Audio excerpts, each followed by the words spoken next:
आस्तिक के मन में एक शक्तिमय स्वरूप का बिंब परिलक्षित होता है। शिव की महिमा का गान तो अनंत है, इसका न आदि ज्ञात है न अंत ज्ञात हो सकता है। बस ये एक दिव्य फल है। जिसने इसका स्वाद पाया, जिसने इसका स्वाद चखा, वो संसार के सागर से तर गया। यह नाम भौतिक, आध्यात्मिक आदि समस्त तापों से झटित त्राण देने वाला है। महिम्न स्रोत में पुष्पदंत महिमा गाते हुए थक कर कहते हैं, असितगिरि समम स्यात् कंजलम सिंधु पात्रे सुरतरुवर शाखा लेखनी पत्रमुव लिखति यद गृहीत्वा शारदा सर्वकालम तदपि तव गुणानाम ईश पारम न याति।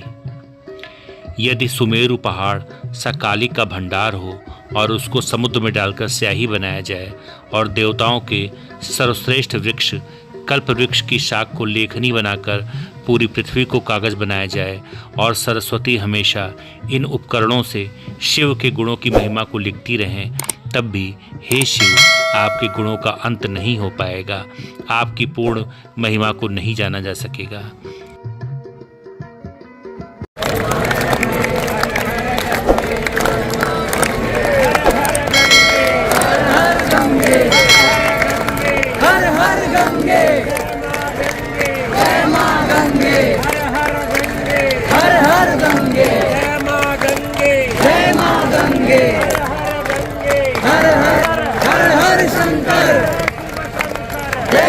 शंकर हर हर शंकर जय शिव शंकर हर हर गंगे जय मां गंगे हर हर गंगे जय मां गंगे जय मां गंगे हर हर गंगे हर हर गंगे जय मां गंगे जय मां गंगे हर हर गंगे जय हर गंगे जय मां गंगे हर हर गंगे जय मां गंगे हर हर गंगे जय मां गंगे।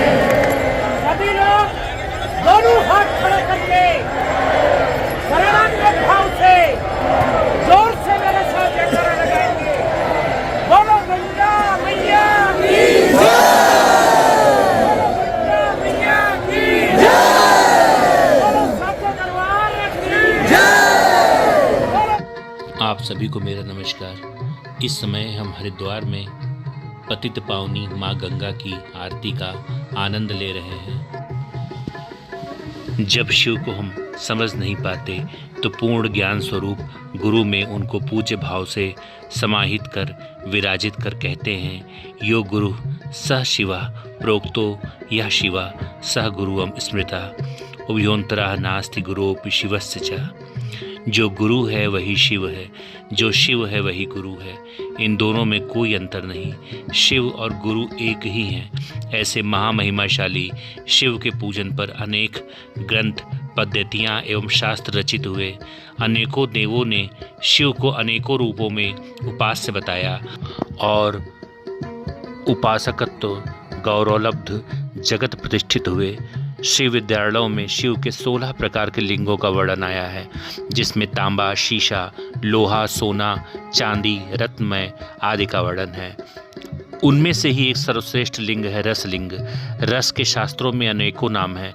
सामान्य भाषा में इसको पारद लिंग भी कहते हैं। सामान्य स्थूल बुद्धि सूक्ष्म निरंजन निराकार शिव तत्व को ग्रहण करने में सक्षम नहीं होती, अतः प्रत्येक संप्रदाय में प्रथमावस्था में साधक प्रकृति संभ लिंग का अर्चन करते हैं। इसी को ध्यान कर तपोमूत वीतराग श्रेष्ठ ब्रह्मलीन स्वामी लक्षेश्वर आश्रम जी महाराज ने सामान्य जन के स्थूल चित्तवृत्ति को ध्यान कर शास्त्रावगाहन कर इस लिंग निर्माण विधि को पुनः जीवित किया और शास्त्रोक्त वचन लिंगम कोटि सहस्त्रास्य यत् फलम सम्यक् गर्शनात् तत्फला कोटि गुणितम रसलिंगार्चनाद भवेद। अनेकों प्रकार के हजारों लिंगों का विधिपूर्वक पूजन करने से जो फल उत्पन्न होता है उस फल के करोड़ों गुना फल पारद शिवलिंग के पूजन से प्राप्त होता है को सामान्य जन के लिए सुलभ किया। स्वामी जी ने अपने परामोपास्य के व्यक्त गुण तत्व के साक्षात्रोपरांत श्री सौजन सुखाय भूभार रूप हम अज्ञानी जनों के लिए व्यक्त रूप में शोधन कर ईशावस्यमिदं सर्व की सूक्ति को प्रत्यक्ष में हमारे सामने रख दिया।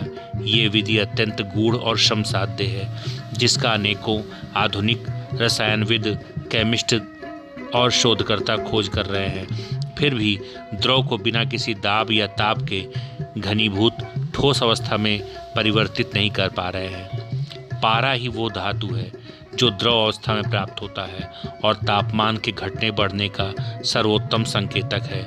आज भी विज्ञान तापमान के आंकड़े जुटाने के लिए इसी रसराज को थर्मामीटर आदि उपकरणों में डालकर प्रयोग कर रहा है, परंतु ब्रह्मलीन स्वामी जी महाराज ने इस घनीभूत कर आधुनिक विज्ञान को इसके लघुता का प्रमाण दिया और हमारे वैदिक विजय विज्ञान की विजय पताका को सर्वोच्च शिखर पर स्थापित किया है।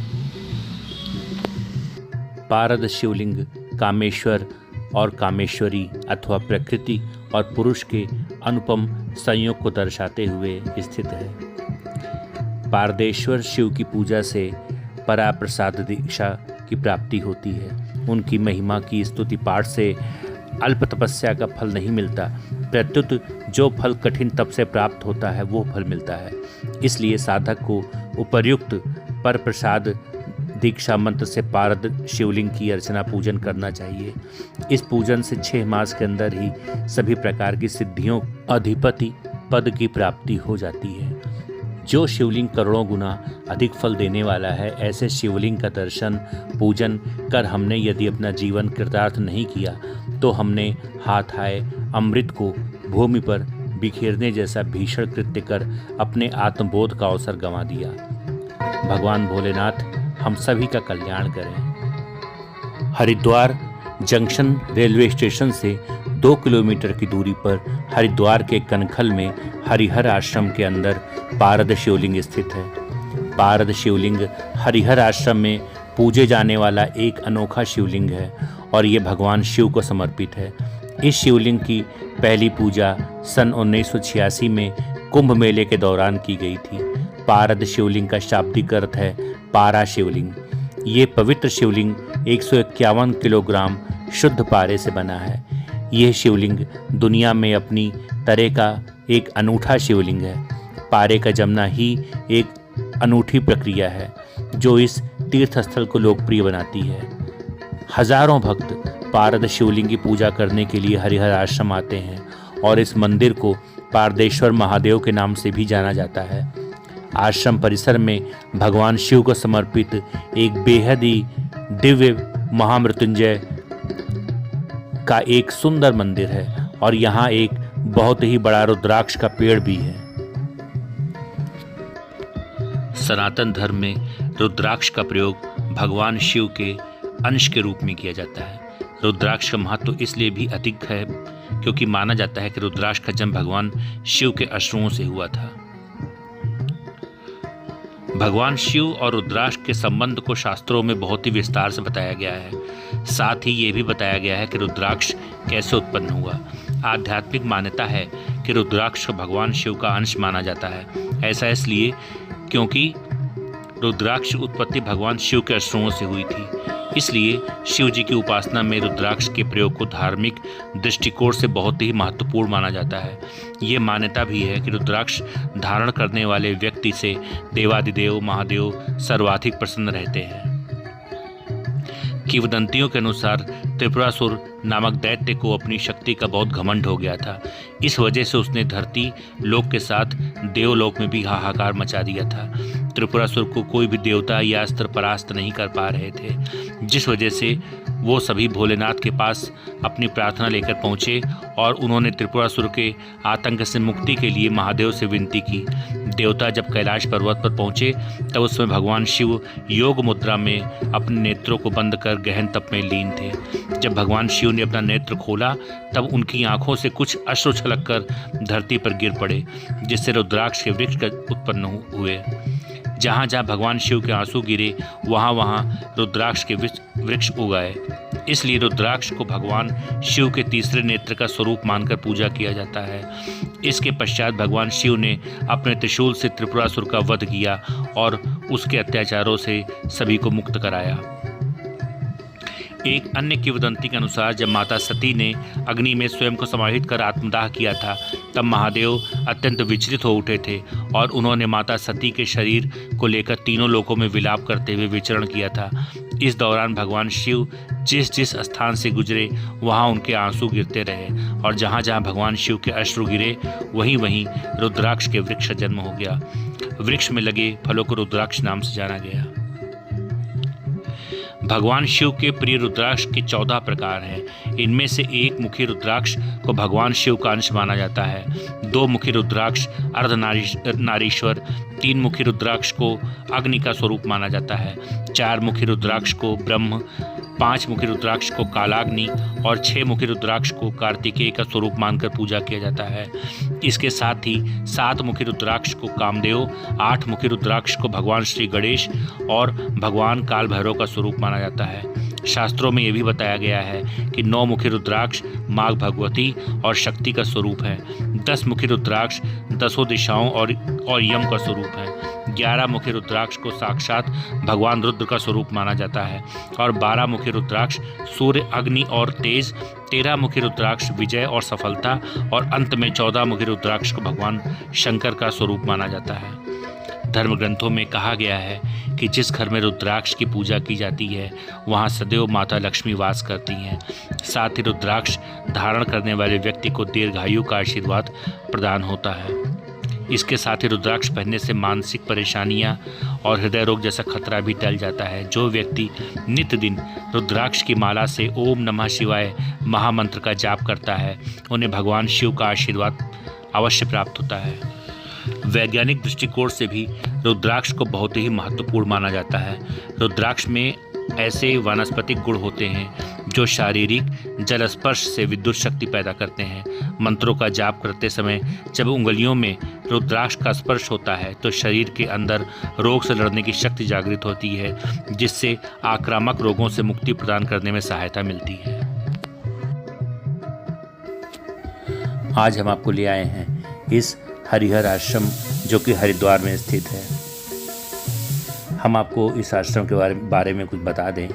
श्री गुरुदेव भगवान दत्तात्रेय की गुरु गद्दी हरिहर आश्रम हरिद्वार भारत की पौराणिक, ऐतिहासिक एवं अत्यंत प्राचीन धर्मस्थली है। भारतवर्ष के अगणित साधुओं सन्यासियों के आस्था और विश्वास का केंद्र है। ये एक ऐसा जागृत और सिद्ध स्थल है जहाँ श्रद्धालुओं की सकल मनोकामनाओं, मनोवांछाओं की पूर्ति के साथ उनका सहज मोक्ष मार्ग भी प्रशस्त होता रहता है। सिद्धिदाता रुद्राक्ष वृक्ष विश्व का प्रथम पारद शिवलिंग, भगवान पारदेश्वर, अलौकिक सिद्धि व मुक्ति प्रदाता भगवान मृत्युंजय महादेव तथा भगवान दत्तात्रेय की अनुग्रह स्थली एवं उनका सूक्ष्म सानिध्य कलयुग में प्रत्येक जीव के कल्याण हेतु एक आध्यात्मिक केंद्र है, जहाँ के दर्शन मात्र से सर्वस्व की प्राप्ति हो जाती है।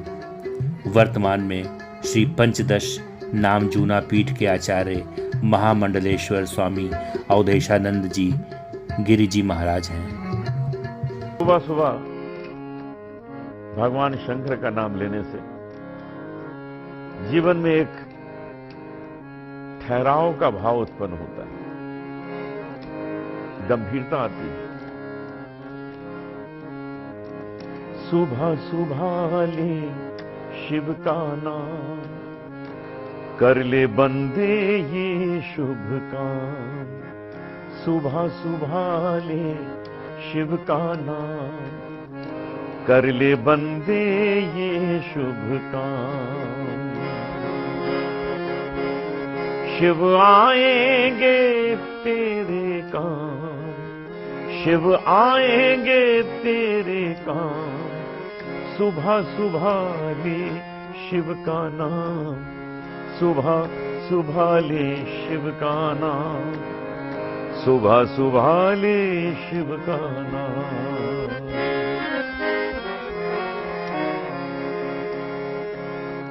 ओम नमः शिवाय, ओम नमः शिवाय, ओम नमः शिवाय, ओम नमः शिवाय।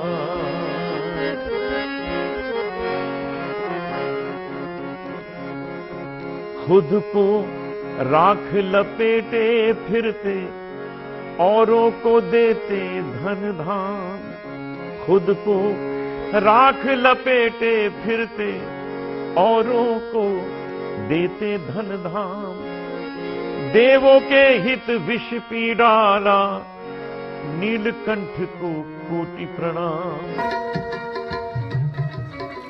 अब हम आपको ले चलते हैं पारदेश्वर महादेव के दर्शन कराने। बताया जाता है कि ये शिवलिंग लगभग 150 किलोग्राम पारद से बना है। मारत मर्क्यूरी कहते हैं इसे। ये पारा होता है।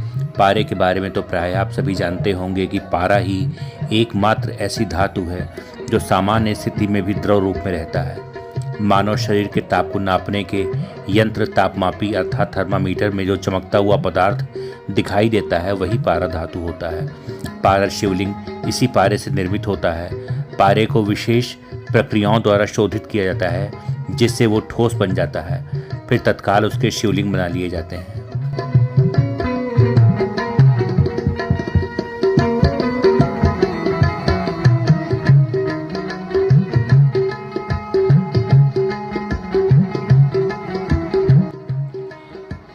पारद शिवलिंग के महत्व का वर्णन ब्रह्म पुराण, ब्रह्मावर्त पुराण, शिव पुराण, उपनिषद आदि अनेक ग्रंथों में किया गया है। पारद शिवलिंग से अकाल मृत्यु का भय समाप्त हो जाता है। रुद्र संहिता में ये विवरण प्राप्त होता है कि रावण रसायन शास्त्र का ज्ञाता और तंत्र मंत्र का विद्वान था। उसने भी रसराज पारे के शिवलिंग का निर्माण एवं पूजा उपासना कर शिव जी को प्रसन्न किया था। तो आप भी दर्शन करें हमारे साथ इस पारद शिवलिंग के और पूर्ण लाभ कमाएं। ओम नमः शिवाय। कर्पूर गौरम करुणावतारम संसार सारम भुजगेंद्रहारम सदा वसंतम हृदयारविंदे भवम भवानीम सहितम नमामि। हे भोलेनाथ, सदा आपकी जय हो।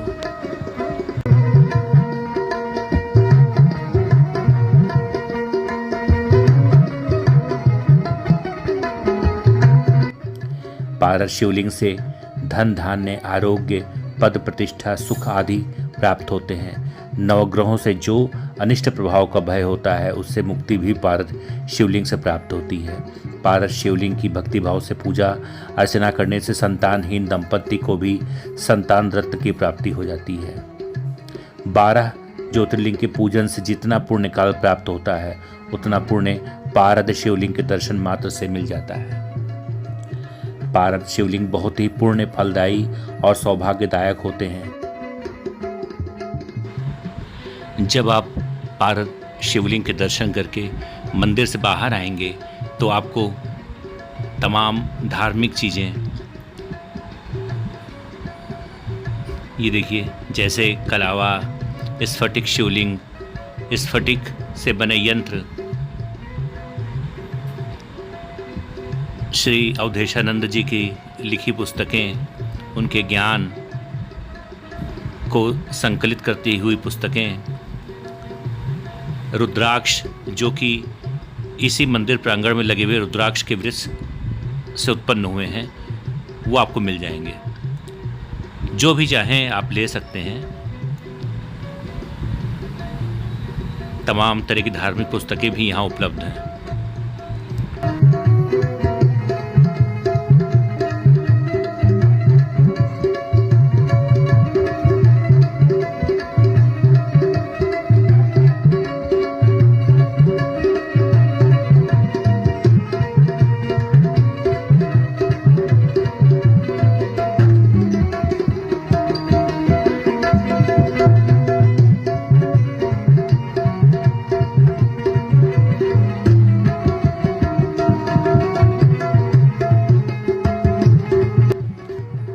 है इस आश्रम की यज्ञशाला।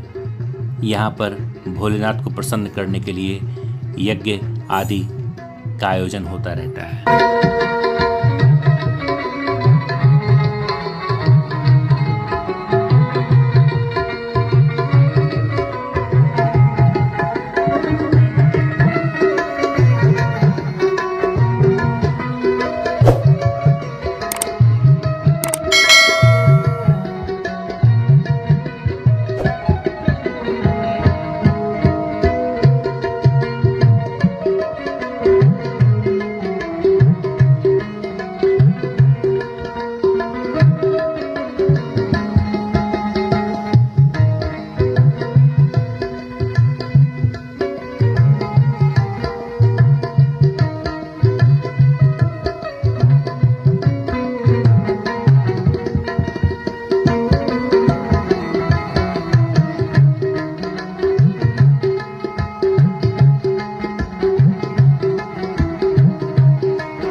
खुद को राख लपेटे फिरते, औरों को देते धन धाम।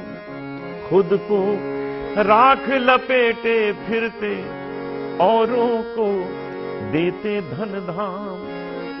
देवों के हित विष पी डाला, नीलकंठ को कोटि प्रणाम।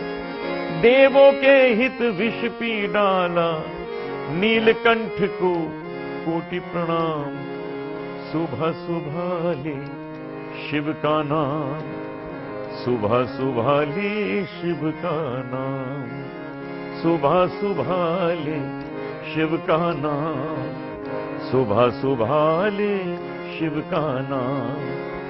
शिव के चरणों में मिलते हैं सारे तीर्थ चारों धाम। सुबह सुबह ले शिव का नाम, सुबह सुबह ले शिव का नाम।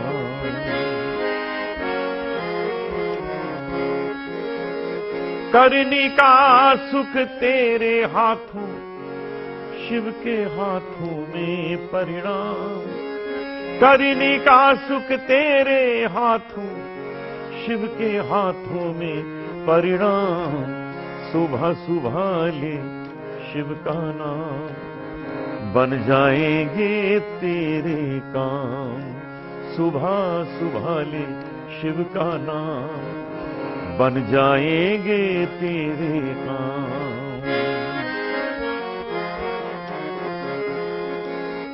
शिव के रहते कैसी चिंता, साथ रहे प्रभु आठों याम। शिव के रहते कैसी चिंता, साथ रहे प्रभु आठों याम। शिव को भज ले सुख पाएगा, मन को आएगा आराम। मन को आएगा आराम, मन को आएगा आराम। सुबह सुबह ले शिव का नाम, बन जाएंगे तेरे काम। सुबह सुबह ले शिव का नाम, कर ले बंदे ये शुभ काम। सुबह सुबह ले शिव का नाम, शिव आएंगे तेरे काम।